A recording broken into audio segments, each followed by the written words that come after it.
بص يا سيدي، ليه بتفشل في الدايت؟ اقول لك انا ليه.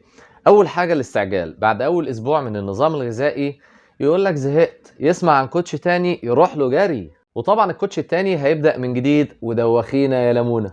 تاني حاجه سقف التوقعات العالي، هو جاي ناوي ينزل 5 كيلو في الاسبوع، اقول له والله يا فندم انا بعمل انظمه مناسبه مش سحر اسود. الكتب بتقول كيلو لكيلو ونص او 2 بس في الاسبوع، ما يعجبوش ويزعل وممكن يروح لحد بيقول انه بينزل 6 كيلو في الاسبوع. فرجاء بلاش نرفع سقف التوقعات عشان بينزل على دماغنا كلنا. افتكر مرة تابع معايا 2 صحاب، واحدة فيهم بتنزل كل اسبوع والتانية لا، لان عندها مشكلة في الغدة. ازاي بقى وانا مش بدفع فلوس زيها ولا ايه؟ وملتزمة وبلعب رياضة اكتر منها كمان. تالت حاجة اهم واكتر سبب، ان النظام اللي بتكون عامله قبل ما تيجي مش مناسب مع ظروفك.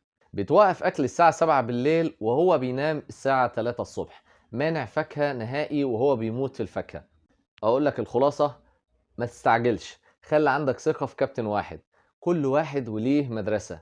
ما تاخدش سطرين من كل مدرسة وتفضل تتنطط من كابتن للتاني، صدقني مش هتوصل لأي نتيجة. احكي للكوتش بتاعك عن تفاصيل يومك عشان يعرف يرتبهولك، صدقني لازم تتعب، بطل مقارنة. واخيرا الدايت اسلوب حياة ولازم يكون شبهك. بس يا سيدي.